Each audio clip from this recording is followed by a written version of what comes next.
So about like 2 years ago, every single time I thought I was finally going to get a break, my body kind of just turned on me. It was every time, it was like clockwork. Like exam periods and my stomach goes crazy. Brutal work week finally over, time for my off day. No, stomach goes crazy. 2 full days for myself, again, stomach goes crazy. It happened every time. It was gut pain, nausea, vomiting 2 or 3 times during the night, no sleep. And my off days were over just like that. Those relaxing days that I was so desperately looking forward to were just ruined. I went to doctors, I changed my diet, I did allergy tests, I did a couple of things. No doctor could give me any explanation. It was weird. And for a long time, I just thought, okay, my body just hates me. Let's just move on. But obviously, that wasn't it. There was more to it. And I know that I'm not the only one. I know there's a lot of people that also struggle with these unexplained pains or physical symptoms that come out of nowhere. And maybe you can relate as well. But maybe your version doesn't look like mine. Maybe it's, not your stomach. Maybe it's tension that lives in your shoulders and never goes away. I had that as well. Maybe it's headaches. Maybe it's fatigue. Whatever. Maybe you get sick, actually sick, every time you go on holidays.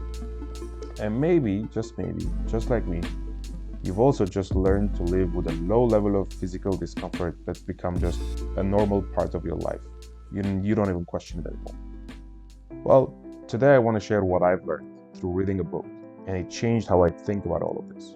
Okay, so this comes from a book called Not Nice by Dr. Aziz.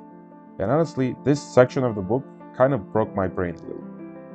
So here's the roadmap that Dr. Aziz kind of sets out. He's arguing that niceness, which is another word he uses to talk about chronic people pleasingness, and he claims that this niceness can end up living in your body as a physical symptom. Okay, so let me explain his argument. It starts like this. When you're a people pleaser, and I know because I was there for a long time, in many ways I still am, a lot of this starts in childhood because we were learned pretty early on that certain emotions weren't okay to have. They weren't okay to express. Usually negative ones like anger or frustration, they were just not okay to express in front of our parents. And so we learned early on that these were bad things. They were things to be avoided at all costs and not to be expressed. Our minds learned that pretty early on. And so our minds developed what are basically defense mechanisms like suppression or projection, whatever. Just ways of not letting us feel these feelings again. And for a lot of people pleasers, this happens automatically. We don't even realize it. But here's the problem. We're still human. And like any other human, emotions will arise. They will come back because of situations and circumstances. So what do we do when the emotion of anger comes back? So these feelings, the anger, the stress, the resentment, whatever, they don't just disappear because our mind decided they're not allowed. They just go somewhere else. They have to find a way. And again, like Dr. Aziz explains, because we're people pleasers, we're not allowed to be angry or be anything but nice towards anyone except us, because we're allowed to not people please ourselves. Actually, we're allowed to be pretty mean to ourselves. So all that anger and frustration just gets redirected inward. And when the emotions don't get expressed outwardly, they get expressed by the body. You can think of it like the body is expressing what the mind is not allowing to express, or the body knows what the mind doesn't want you to know. It expresses it as pain, as tension, as muscle soreness, as digestion issues like mine, headaches, whatever. They show up out of nowhere and they don't seem to have like medical explanation. Now, and this is important. I'm not saying, and Dr. Aziz is not saying that all physical pain is psychological. That's not what he's arguing in the book. But he is arguing that clearly some are. And what he's suggesting is for you to ask yourself this question. When a new symptom shows up out of nowhere, or like let's say an old symptom gets worse out of nowhere, what's happening in your life in that moment? What situation is creating this stress or resentment or whatever feeling that you're actively trying to not feel?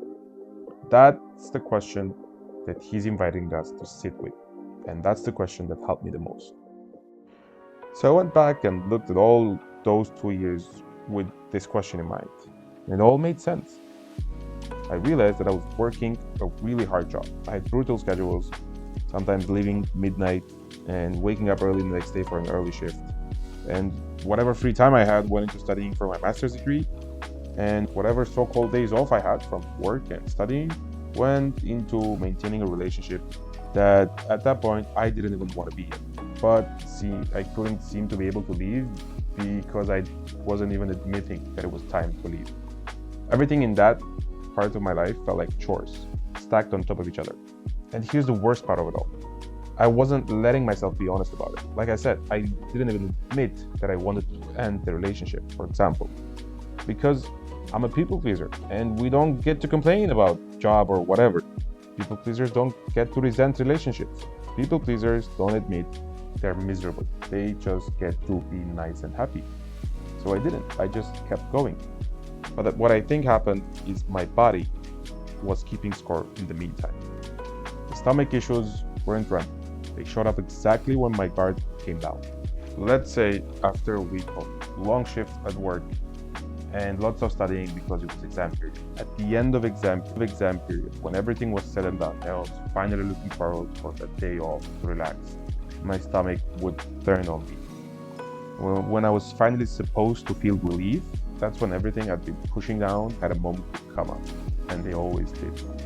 And the only explanation I can give now to this situation was that I was deeply unhappy with my life, and my body carried the burden when I didn't let myself express it in any other way. So, today I want to share with you the journaling prompt from the same book that helped me the most in figuring out this issue. Try it, it might help you. Think about any unexplained physical symptoms you experience. Could be digestive issues like mine, could be general fatigue, pain, headaches, whatever. Anything that comes and goes seemingly without a clear reason. And then ask yourself these questions. Actually, write them down. Don't just ask them. Write them down and take your time with it. When do these symptoms appear most? During stress? Before stress? After stress? During times when you're supposed to feel good, maybe? What emotions were you suppressing right before they started or right before they got worse? What parts of your life are you pretending are fine when they're actually not? And this one that had the most effect on me.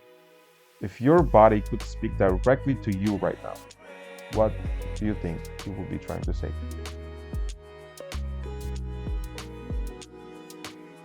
Don't judge what comes out. Don't analyze it. Just let it come out and write it on the page. I found my answers in these questions and I'm sharing them. Hopefully, you'll find yours too. If you want to learn a bit more about the patterns of people pleasing, niceness, where they come from and how to get over them, I'm creating a whole series on the issue. Please consider liking and subscribing. Thank you for watching.